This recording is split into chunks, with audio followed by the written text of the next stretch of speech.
Neil Shastri-Hurst to make his maiden speech.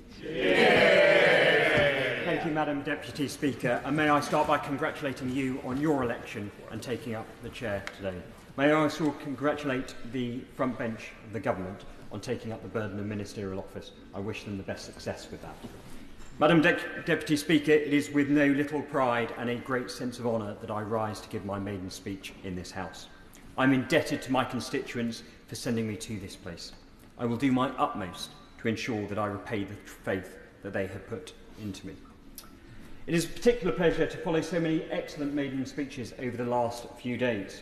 I'd like to commend the Honourable Member for Surrey Heath for his excellent and magnificent speech. It is a place that I hold dear to me, having trained at the Royal Military Academy, and I wish him very well in his stewardship of there. I think he will make a great contribution to this House. My constituency is Solihull West and Shirley, and like many others, it was newly created following the boundary review.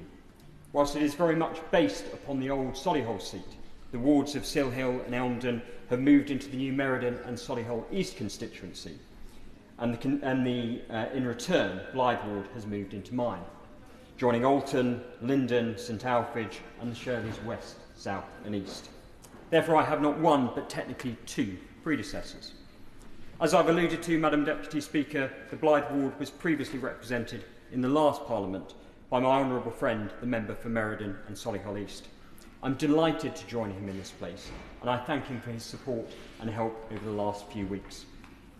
Julian Knight served as the Member of Parliament for Solihull for 9 years. He gave particular service as Chairman of the Culture, Media and Sport Select Committee. I'm sure that honourable members on all sides of the House will join me in wishing the whole Knight family the very best for the future. I would also like to pay tribute to Julian's predecessors in this place. Laurelie Burt is still held in great affection by residents who remember her as a proactive constituency Member of Parliament. The late John Taylor, an avuncular man, was Solihull through and through, and he is fondly remembered for his dedication to public service. His widow Anne is still a stalwart of the local community. And before John came a fellow member of the Bar, Percy Grieve, Queen's Counsel. Now, famously, Percy once had the campaign slogan, "Grieve for Solihull." Well, I'm delighted to tell the House, Madam Deputy Speaker, there is no need to grieve for Solihull any longer. Yeah. For those honourable and right honourable members who have not had the good fortune of visiting Solihull West and Shirley, we may be compact, being a mere 40 square kilometres in area, but we pack a good punch. We're a diverse community, welcoming to all. We benefit from our confluence of cultures, which serve to create a greater societal bond. Together, we are greater than the sum of our parts. And I am particularly proud that several thousand Hong Kong British nationals overseas have chosen to make the area their home. The land now forming Solihull West and Shirley was once covered by the ancient Forest of Arden on the banks of the River Blythe. The earliest settlement in the area can be dated back to the Iron Age. The density of the Forest of Arden was such that even the Romans found it impenetrable. For throughout the Roman occupation of these isles, it was held that no Roman roads passed through it. By the time of the Anglo-Saxons, Madam Deputy Speaker, the Forest of Arden was part of the Kingdom of Mercia. A clearing in the woods was established and the settlement of the manor of Overley was founded, and it is here that the town of Shirley now sits, the name Shirley meaning a bright clearing. The town of Solihull itself is thought to take its name from the site of the stunning Arden church of St Alphege, which can be dated back to the 13th century. Built on a mound of marl, this soily hill gave rise to the name Solihull. Of course, over the years, the two towns have changed somewhat. They are a bustling centre for business and enterprise. We're the home of the Touchwood Centre. We have some fantastic businesses, such as Gymshark, and nearby Jaguar Land Rover remains a significant employer for many of my constituents and a major economic driver for the local area. We are blessed with good and outstanding schools, providing our young people with the skills and opportunities to succeed in life. Through the enterprise and the leadership of the local council and the former West Midlands Mayor Andy Street, there have been ambitious brownfield first housing policy, delivering sustainable homes for the future whilst protecting the Greenbelt. However, Madam Deputy Speaker, whilst many will associate Solihull West and Shirley with prosperity, there are pockets of deprivation. and I will therefore be working tirelessly to ensure that those parts of the constituency have the investment and opportunities to shine in the years to come.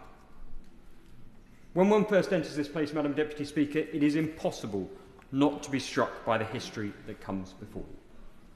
It makes you reflect upon your own place in the annals of time. Now, there have been many doctors who have entered this house before. There are several of us in the new intake alone. There have been a number of soldiers who have stood up and served again. Indeed, there's almost a platoon of us who have entered the house for the first time on this occasion. And as for lawyers, Madam Deputy Speaker, well, frankly, we could be an extension of the Inns of Court. However, it did strike me the first time I entered this place that there was a chance that it was I may be the first member to have done all three before. And that rather flatters the ego, Madam. Well, how wrong could I have been? Like my young son George bursting bubbles in the back garden, my illusions were quickly burst. For the former member for Wimbledon, Charles Goodson Wicks, had done all of this before, and then he added being chairman of the Countryside Alliance to boot. So alas, Madam Deputy Speaker, my place in the history books will have to wait for the time being. But what I do hope is that my professional experiences will serve to contribute effectively to this place on behalf of the people of Solihull West and Shirley, being a critical friend on the issue of health and social care so that we improve patient outcomes, protecting the rule of law and ensuring access to justice, upholding the military covenant and continuing the commendable work of the former member for Plymouth Moorview, sadly no longer in this place, and others to ensure that Britain is the best place in the world to be a veteran. But I'm also painfully aware of the good fortune and opportunities I have had in life. I've benefited from a loving family and being provided with the opportunities to fulfil my potential. Sadly, that is not the case for all, Madam Deputy Speaker. And so, during the course of my time in this House, I will seek to champion the early years agenda, giving young people the best chance in life. I will also seek to work with members from across the House to improve SEND provision in this country, to move the conversation away from talking about the level of disability and focusing instead on the level of intervention, to ensure that every child is able to access the curriculum and achieve their potential, irrespective of the hurdles they face. Because, Madam Deputy Speaker, it is only by investing in our young people that we invest in our society.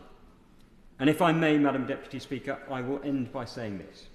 For those of us who choose to enter the political arena, we have a duty to conduct ourselves with tolerance, dignity and respect. These are the values that the public rightly expect from us. And in this, my maiden speech, I make a promise to my constituents that these are the values that I will uphold for as long as they are gracious enough to send me to this place. Yeah. Yeah.